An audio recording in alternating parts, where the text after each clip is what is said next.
What's up guys? What is the truth of Bhuta Kola in Kantara? तो पंजुर्ली गुलिगा देव explained. तो देखते हैं पूरी वीडियो। गौरव भाई की वीडियो है, उसमें वीडियो का लिंक डिस्क्रिप्शन में। चैनल में तो प्लीज सब्सक्राइब वीडियो कर दें। लाइक 1 2 3 गो।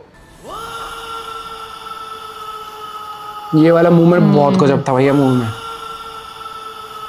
वुआ की तेज आवाज पूरे जंगल में गूंजती है। तभी अचानक एक मुखौटा सामने आता है। उसकी आंखें लाल चमक रही हैं, जैसे किसी अनदेखी शक्ति ने इंसानी शरीर पर कब्जा कर लिया हो। ये कोई नाटक नहीं है, कोई साधारण डांस परफॉर्मेंस भी नहीं है। ये है भूता कोला, तुलुनाडु की वो रहस्यमयी परंपरा जहाँ देवता खुद इंसानों के बीच उतरते हैं। फिल्म कंतारा ने इसी परंपरा को पर्दे पर जिंदा किया था। और शायद कंतारा देखते वक्त आपके दिमाग में भी ये सवाल आया हो कि पंजुरी और गुलिगा नाम के देव कौन है, इनका इतिहास क्या है। वेल, यही सवाल मेरे दिमाग में भी आया था और जब मैंने इस टॉपिक पर रिसर्च की थी तो मैं भी चौंक गया था। जिस मूवी को मैं सिर्फ इंटरटेनमेंट के लिए देख रहा था, उसका इतिहास कितना ज्यादा गहरा और दिलचस्प है, इसका मुझे अंदाजा नहीं था। ये कहानी भगवान शिव पार्वती से लेकर भगवान विष्णु तक जाती है और आज हम इसी कहानी को जानने वाले हैं। और इस रहस्यमय सफर की शुरुआत होती है जंगल के रक्षक से, द प्रोटेक्टर ऑफ फॉरेस्ट। ये बताया था ना उसमें भी प्रोटेक्टर।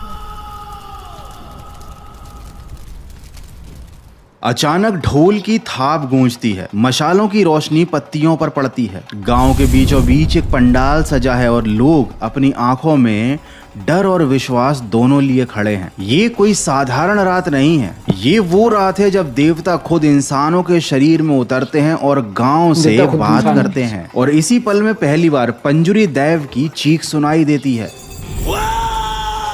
ये सीन उसमें ना पहले वाले उसमें, ये सिर्फ आवाज नहीं है, ये है जंगल की धड़कन। पंजुरी देव की कथा की बात करें तो कहा जाता है कि पंजुरी का जन्म कैलाश पर्वत के जंगलों में एक जंगली सूअर के रूप में हुआ था। बचपन में तो वो काफी शांत और मासूम थे, लेकिन जैसे जैसे वो बड़े हुए उन्होंने कैलाश पर्वत के जंगलों के पेड़ पौधों को नष्ट करना शुरू कर दिया। और इस बात से भगवान शिव काफी ज्यादा क्रोधित हुए और उन्होंने पंजुरी को दंड देने का निश्चय किया। लेकिन पंजुरी थे माता पार्वती के काफी ज्यादा प्रिय। उन्होंने भगवान शिव को ऐसा करने से रोका और ये भी समझाया कि इसमें पंजुरी का दोष नहीं है, बल्कि प्रकृति का है, ये उसका नेचुरल स्वभाव है। इसके बाद शिव जी का गुस्सा शांत हुआ और उन्होंने पंजुरी को एक जिम्मेदारी ही सौंप दी। उन्होंने आदेश दिया कि पंजुरी देव अब पृथ्वी पर इंसानों की और प्रकृति की, यानी खेत, पेड़ पौधे और जंगलों की रक्षा करेंगे। तभी से पंजुरी कोई साधारण जानवर नहीं रहे, बल्कि भगवान शिव के इस आदेश की वजह से उन्हें शक्तियां मिली और धरती पर वो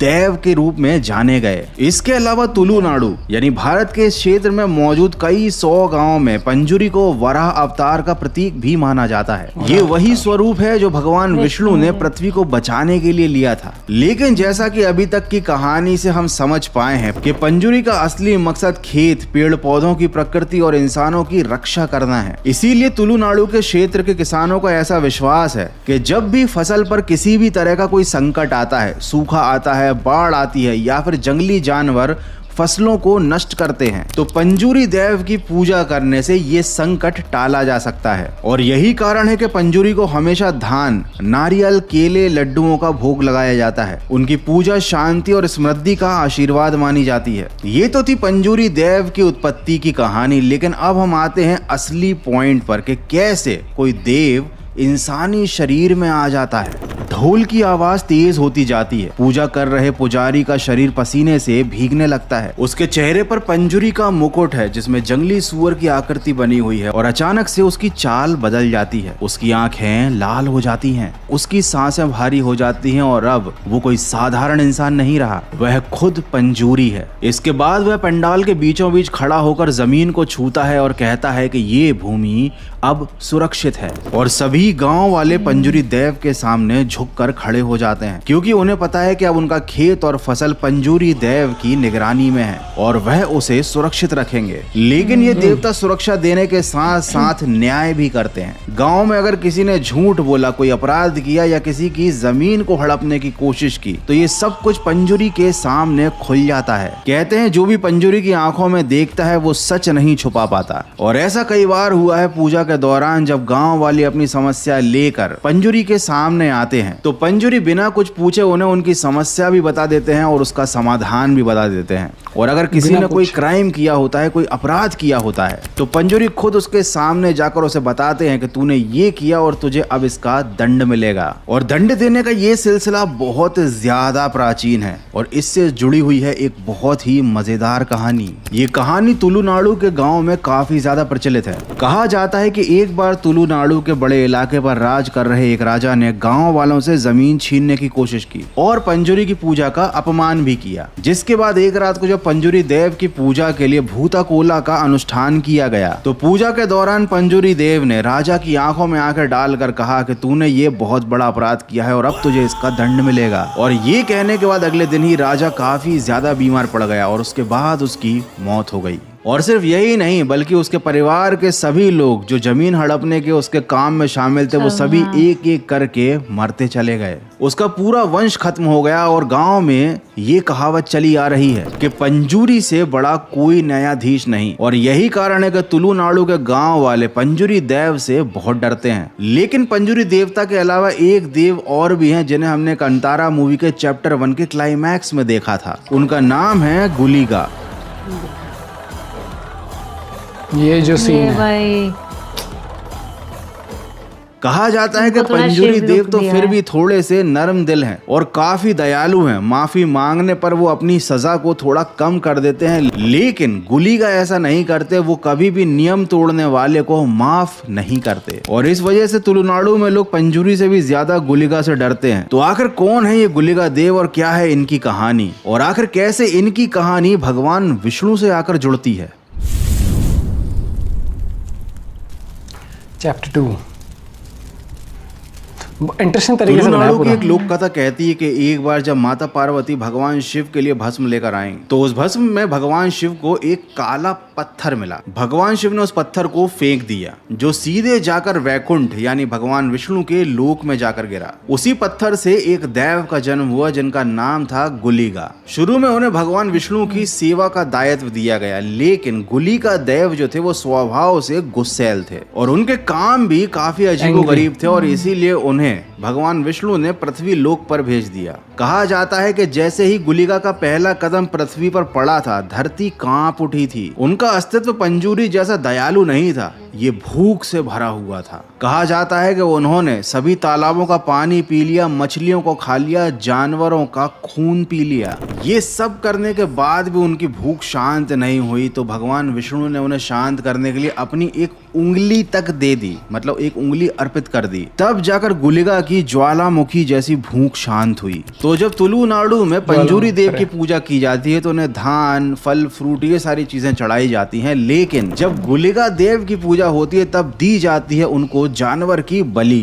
रात के अंधेरे में जब ढोल और नगाड़ों की गूंज हवा में भर जाती है, तब एक पुजारी मुखौटा पहनकर नृत्य करता है। ये पूजा पंजुरी के लिए नहीं बल्कि गुलिगा के लिए होती है। जैसे जैसे अनुष्ठान आगे बढ़ता है, पुजारी का शरीर कांपता है, उसकी सांसें तेज होने लगती हैं और उसकी आवाज बदलकर एक अनजान भाषा में गूंजने लगती है। तब उसके पास जाकर उसके सामने रखा जाता है कच्चा मांस और वो इंसान मतलब वो पुजारी उस मांस को वैसे ही खाता है जैसे कि कोई भूख से पागल जानवर। ये दृश्य गांव वालों के लिए डरावना तो है ही, लेकिन साथ ही श्रद्धा से भरा हुआ भी है। गुलिगा की पूजा हमेशा गांव की सीमा पर ही की जाती है, नदी किनारे, पत्थरों के रूप में या पेड़ों की जड़ों के पास, क्योंकि वह सिर्फ सीमा का प्रहरी है। उसका काम है गांव के भीतर मर्यादा को बनाकर रखना। अगर गांव के अंदर कोई भी व्यक्ति कुछ गड़बड़ करता है या किसी की जमीन हड़पने की कोशिश करता है तो उसे गुलिगा के सामने लाया जाता है। मतलब पूजा के दौरान जिस पुजारी के अंदर गुलिगा आए होते हैं उसके सामने लाया जाता है और उसे गुलिगा के भयंकर गुस्से का सामना करना पड़ता है। लेकिन साथ ही साथ अगर इस पूजा में, इस अनुष्ठान में छोटी सी भी गलती हो जाती है तो उसका खामियाजा भी पूरे गांव को भुगतना पड़ता है। कहा जाता है कि ऐसा करने से पूरा गांव प्रभावित होता है, अचानक रोग फैल जाते हैं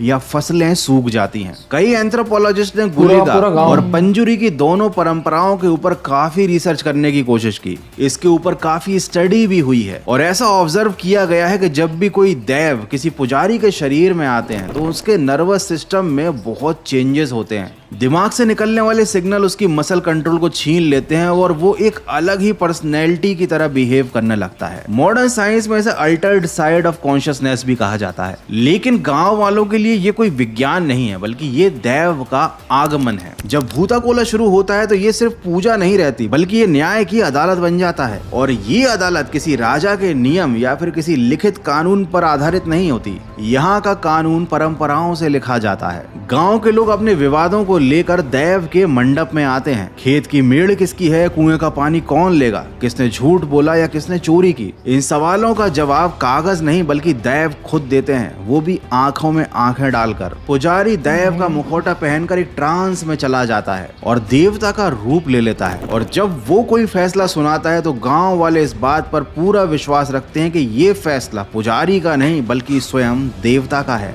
ये जो नजारा होता है ना, ये किसी भी कोर्ट रूम ड्रामा से ज्यादा रोमांचक होता है। एक और गरीब किसान, दूसरी ओर अमीर जमींदार, और यहाँ पर कागज या तर्क नहीं जीतते, यहाँ पर जीतता है वो जो सच बोलता है। पुजारी के शरीर में जब दैव उतरता है तो उसकी आंखें जलते अंगारों जैसी हो जाती हैं। उसकी आवाज में एक अलग सी गूंज लगती है। वो सीधे दोषी की ओर इशारा करता है और सच छुपा नहीं पाता। और ये ही वो क्षण होता है जब गांव का सबसे बड़ा अपराधी खुद अपनी गलती मानता है और कहता है देवता के सामने झुक कर के, हाँ मैंने गलती की है। एक बड़ा मजेदार किस्सा बताता हूँ, क्योंकि ये जो परंपरा है ना, ये कोई नई नहीं है, और ब्रिटिश काल के दौरान भी इसी परंपरा से रिलेटेड, मतलब इस अनुष्ठान के दौरान एक घटना हुई थी। 1894 में आर्थर बर्नेल ने इस प्रथा को देखकर इसे टुलू डेविल वर्शिप कहा। उन्होंने इसे गलत समझा और एक शैतानी देवता की पूजा से इसकी तुलना कर डाली। लेकिन गांव वालों ने उन्हें समझाने की बहुत कोशिश की कि भैया ये कोई शैतान नहीं है बल्कि ये देवता है। बाद में 20वीं सदी में क्लॉस बर्कनर और यू पद्मनाभा उपाध्याय जैसे शोधकर्ताओं ने इस पर गहराई से जब स्टडी किया तो ये सामने आया कि ये कोई अंधविश्वास या प्रीमिटिव सुपरस्टिशन नहीं है, बल्कि ये बड़ा ही जटिल सोशल सिस्टम है जिसमें धर्म, न्याय और नेचर साथ जुड़े हुए हैं। भूताकोला रिचुअल का सबसे बड़ा प्रभाव ये था कि इसने जात पात की दीवारों को तोड़ डाला था, क्योंकि इसमें जो पुजारी अनुष्ठान को निभाते थे वो अक्सर समाज की निचली जातियों से आते हैं, और जिस रात देव उनमें उतरते हैं उस रात पूरा गांव, हर समाज का और हर जात का इंसान उनके सामने झुकता है, चाहे वो अमीर हो चाहे वो ब्राह्मण। ये पल समानता के उस विचार को जन्म देता है जिसे मॉडर्न सोसाइटी भी अचीव करने में संघर्ष कर रही है, और यही कारण है कि इस परंपरा को कर्नाटक की लोक संस्कृति का सबसे बेहतरीन हिस्सा माना जाता है। वैज्ञानिक दृष्टिकोण से भी देखें तो ये कहानियां केवल कल्पना नहीं है, ये सोशल एंथ्रोपोलॉजी बताती है कि ऐसे अनुष्ठान समाज में फियर बेस्ड जस्टिस सिस्टम बनाते हैं, कि अगर लोग मानते हैं कि झूठ बोलने पर देवता पकड़ भी लेंगे और तुरंत दंड भी देंगे, तो वो सच बोलने पर और मर्यादा निभाने पर मजबूर हो जाते हैं। और इस तरह गुलेगा गांव की कानून व्यवस्था का हिस्सा हैं, और उनका बनाया गया ये सिस्टम किसी भी रिटर्न लॉ वाले सिस्टम से ज्यादा इफेक्टिव होता है। ऐसा कहा जाता है कि देवी दुर्गा ने प्रकट होकर स्वयं आदेश दिया था कि ये दोनों देवता यानी पंजूरी और गुलेगा साथ रहेंगे। पंजूरी खेतों की रक्षा करेंगे और गुलेगा कानून व्यवस्था को बनाकर रखेंगे। तभी से दोनों देव एक दूसरे के पूरक माने जाते हैं। और अगर आप इंटरेस्टेड हो टू नो अबाउट माँ दुर्गा, उनकी पावर्स और उनके वेपन्स के बारे में डिटेल में जानना चाहते हो तो इस वीडियो को चेकआउट जरूर करना। ये जो फिल्म कंतारा थी, इसने इसी परंपरा को पर्दे पर उतारा था। जब कंतारा मूवी के क्लाइमैक्स में शिवा में देवता उतरते हैं तो दर्शक सिर्फ एक सिनेमैटिक सीन नहीं देखते, बल्कि उस भूत कोला की झलक देखते हैं जो कि सदियों से तुलुनाडु में चलता आया है। फिल्म में जब शिवा जमीन को छूकर कहता है जंगल बोल रहा है, तो ये डायलॉग स्क्रिप्टेड नहीं है बल्कि असली पूजा में पुजारी के अंदर देव आने पर बोला जाने वाला वाक्य है।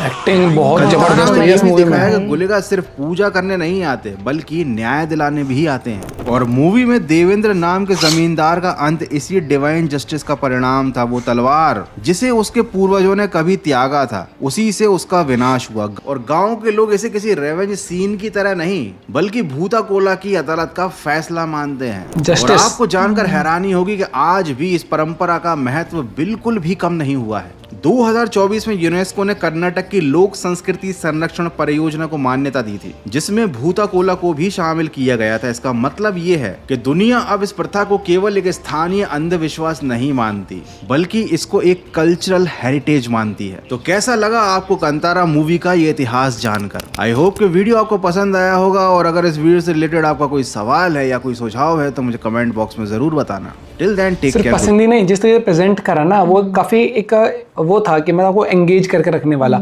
और देखो आप कांतारा मूवी कितनी सक्सेसफुल हुई थी, और अभी जो आई है कांतारा चैप्टर 1 ऑलरेडी वो भाई साहब बहुत गजब मतलब बॉक्स ऑफिस कलेक्शन तो कर ही रही है, लेकिन लोगों में वही चीज़ रहता है ना कि एक मूवी आई थी, उसके बाद जब उसका अगला पार्ट आया तो ये प्रीक्वल एक तरीके से बहुत सारी चीज़ें होती हैं।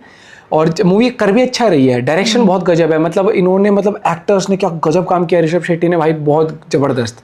बाकी आप भी अपना पॉइंट ऑफ व्यू शेयर कर सकते हो, हमने तो अभी देखी नहीं है क्योंकि हमारे यहाँ भाई पटाखे इतने फट रहे हैं ना, तो हम कैस्पर को छोड़ के जा नहीं सकते, लेकिन मूवी के रिव्यूज़ जितने भी आए ना बहुत ज़बरदस्त है, और आपने भी देखी तो आप भी पॉइंट ऑफ व्यू शेयर कर सकते हो। और यही चीज़ है, हर बार आप देखोगे ना गौरव भाई के टॉपिक्स हमेशा हटके होते हैं, और इतने प्रेजेंटेशन स्टाइल ऐसा रहता है आपको बांध के रखता है, क्योंकि शुरुआत हमने जब करी थी हम घोस्ट वीडियोज़ देखते थे, है ना, कि cotton camera type videos, ghost cotton camera, उनको प्रेजेंट करना, और फिर जब जैसे इस तरह की वीडियोस होती हैं प्रेजेंट करने का स्टाइल भी बड़ा इंटरेस्टिंग होता है कि वो आपको एक नरेशन बहुत गजब कर रहा हो, कोई अपना पॉइंट भी शेयर करेगा। मिलते हैं आप लोगों से वीडियो के साथ, बाय बाय, टेक केयर।